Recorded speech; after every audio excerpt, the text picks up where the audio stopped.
Hello વિદ્યાર્થી મિત્રો, કેમ છો? તમે લોકો મજામાં હશો જ. આજે આપણે ધોરણ 2 વિષય પર્યાવરણ પાઠ 4 જંગલ બુક એનો ટોપિક છે પુનરાવર્તન. એનો આપણે ભાગ બીજો જોઈશું.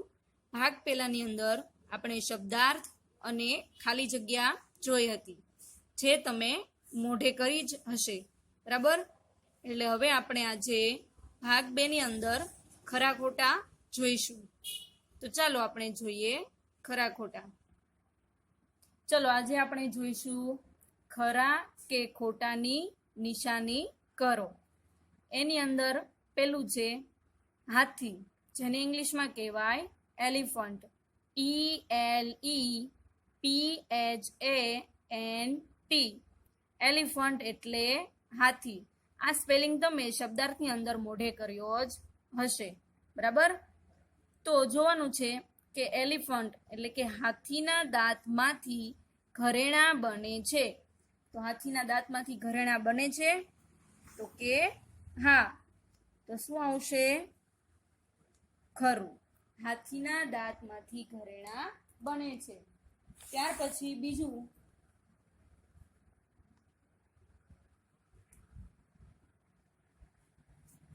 જંગલી પ્રાણી. જંગલી પ્રાણી એને ઇંગ્લિશમાં કહેવાય એનિમલ્સ.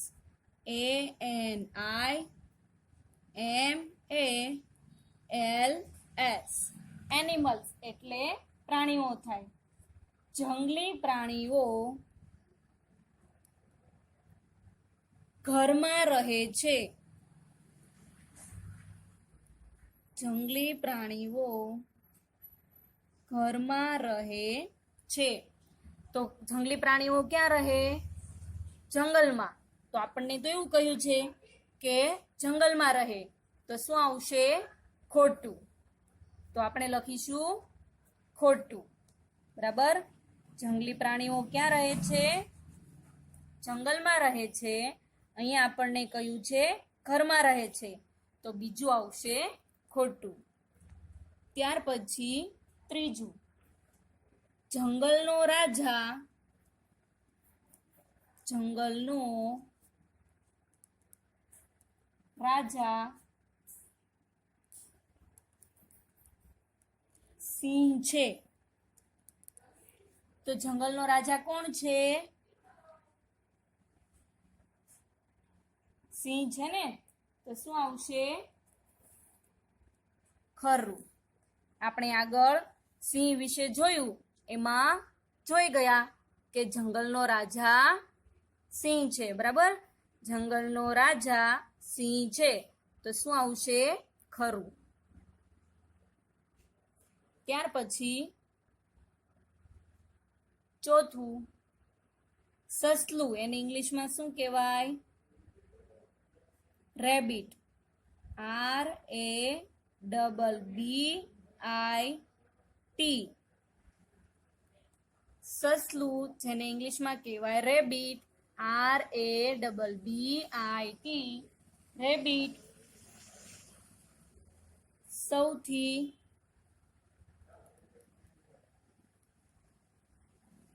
શક્તિશાળી પ્રાણી છે. સસલું સૌથી શક્તિશાળી પ્રાણી છે. તો શું આવશે? ખોટું, કારણ કે સસલું કેવું છે? ડરપોક છે. એટલે જવાબ આવશે ખોટું. ત્યાર પછી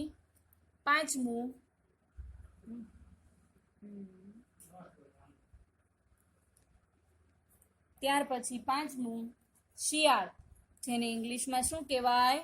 ફોક્સ. શિયાળ ઇંગ્લિશમાં કહેવાય FOX, એટલે કે ફોક્સ. કૂતરા જેવું દેખાય છે. શિયાળ કૂતરા જેવું દેખાય છે. તો આપણે એની અંદર જોયું હતું, જ્યારે શિયાળનું સમજ્યા ત્યારે આપણે જોયું હતું કે એની અંદર સમજાવ્યું કે શિયાળ કોના જેવું દેખાય છે? ફોક્સ જેવું દેખાય છે. તો શું આવશે? ખરું. ચલો આપણે ફરી એકવાર રિવિઝન કરી લઈએ. પહેલું, હાથી એને ઇંગ્લિશમાં કહેવાય એલિફન્ટ. ELEPHANT. હાથીના દાંતમાંથી ઘરેણાં બને છે. તો શું આવશે? ખરું. બીજું, જંગલી પ્રાણીને ઇંગ્લિશમાં કહેવાય એનિમલ્સ. ANIMALS. જંગલી પ્રાણીઓ ઘરમાં રહે છે. તો જંગલી પ્રાણીઓ ક્યાં રહે? જંગલમાં. એટલે શું આવશે? ખોટું. ત્રીજું, જંગલનો રાજા સિંહ છે. તો શું આવશે? ખરું. ચલો ત્યાર પછી ચોથું, સસલું એને ઇંગ્લિશમાં કહેવાય રેબિટ. RABBIT. રેબિટ એટલે સસલું. સસલું સૌથી શક્તિશાળી પ્રાણી. શું આવશે? ખોટું. પાંચમું, શિયાળ એને ઇંગ્લિશમાં કહેવાય ફોક્સ. FOX. શિયાળ કૂતરા જેવું દેખાય છે. તો શું આવશે? ખરું. આ બધા પ્રાણીઓ વિશે આપણે આગળના વિડીયોમાં જોઈ ગયા છીએ. ચલો હવે આપણે જોઈશું એક શબ્દમાં જવાબ લખો. આપણને સવાલ આપેલો હશે, તેના પરથી આપણે એક શબ્દમાં જવાબ આપવાનો છે. તો હવે જોઈશું એક શબ્દમાં જવાબ લખો. ચલો એની અંદર પહેલું છે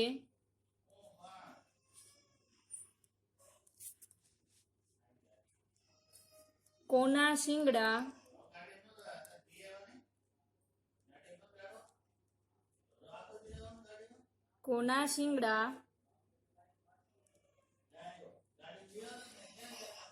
સૌથી સુંદર હોય છે?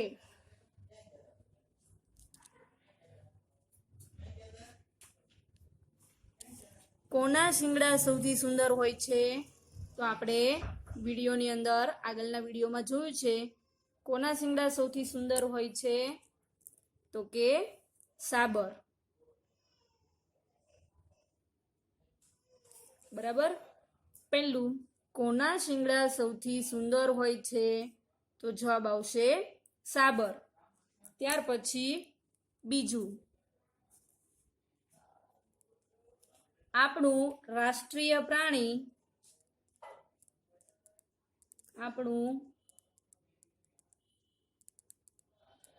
રાષ્ટ્રીય પ્રાણી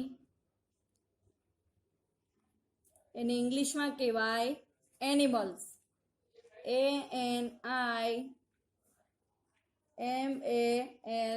ANIMALS.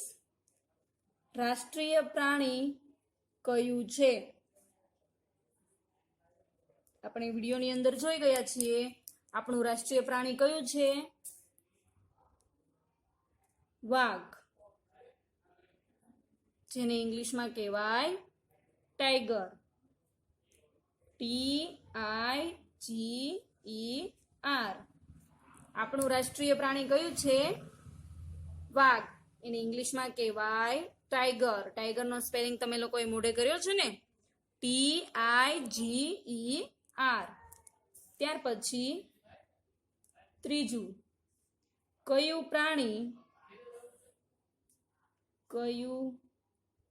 પ્રાણી ઇંગ્લિશમાં એને કહેવાય એનિમલ. ANIMAL. કયું પ્રાણી સૌથી નાજુક છે? આપણે જોયું કયું પ્રાણી સૌથી નાજુક છે? કયું પ્રાણી સૌથી નાજુક છે? તો જવાબ આવશે સસલું. એને ઇંગ્લિશમાં શું કહેવાય? રેબિટ. સસલું કાઉન્સમાં લખવાનું આપણે સ્પેલિંગ RABBIT. કયું પ્રાણી છે? રેબિટ. બરાબર. આપણે આગળના વિડીયોમાં જોયું છે કે સૌથી નાજુક પ્રાણી કયું છે? સસલું. સસલાને ઇંગ્લિશમાં કહેવાય રેબિટ. RABBIT. ટી. ચાલો હવે આપણે જોઈશું ચોથું. જંગલનો રાજા કોણ છે? સવાલ. જંગલનો રાજા કોણ છે? એક વાક્યમાં જવાબ આપવાનું છે. તો આપણો જંગલનો રાજા કોણ છે? સિંહ, જેને ઇંગ્લિશમાં કહેવાય લાયન. LION. જંગલનો રાજા કોણ છે? જંગલનો રાજા સિંહ છે. બરાબર, સિંહને ઇંગ્લિશમાં કહેવાય લાયન. LION. લાયન એટલે સિંહ. ત્યાર પછી પાંચમું. કોના શરીર પર કાળા અને પીળા પટ્ટા હોય છે? કોના શરીર પર કાળા અને પીળા પટ્ટા હોય છે? કોના શરીર પર કાળા અને પીળા પટ્ટા હોય છે? તો કે વાઘ. એને ઇંગ્લિશમાં કહેવાય ટાઈગર. TIGER. બરાબર, આ રીતે આપણે એક વાક્યના ઉત્તરના જવાબ લખવાના છે. આજે આપણે આ બંને પ્રશ્ન જોયા એ તમારે તમારી રફ બુકમાં લખવાનું છે અને મોઢે પણ કરવાનું છે. ફરી એકવાર આપણે એક શબ્દના વાક્યમાં આપો એનું રિવિઝન કરી લઈએ. ચાલો એકવાર રિવિઝન કરી લઈએ. કોના શિંગડા સૌથી સુંદર હોય છે? તો કે સાબર. આપણું રાષ્ટ્રીય પ્રાણી કયું છે? વાઘ. કયું પ્રાણી સૌથી નાજુક છે? તો કે સસલું. એનો સ્પેલિંગ પણ આપણને જોઈ ગયા. જંગલનો રાજા કોણ છે? તો કે જંગલનો રાજા સિંહ છે. કોના શરીર પર કાળા અને પીળા પટ્ટા હોય છે? તો કે વાઘ. TIGER. બરાબર વિદ્યાર્થી મિત્રો, આજે તમે આ બે પ્રશ્ન જોયા એ તમારે તમારી રફ બુકમાં લખવાના છે અને બંને પ્રશ્નો મોઢે કરવાના છે. નેક્સ્ટ વિડીયોની અંદર આપણે બીજા પ્રશ્નો જોઈશું. ત્યાં સુધી બાય બાય.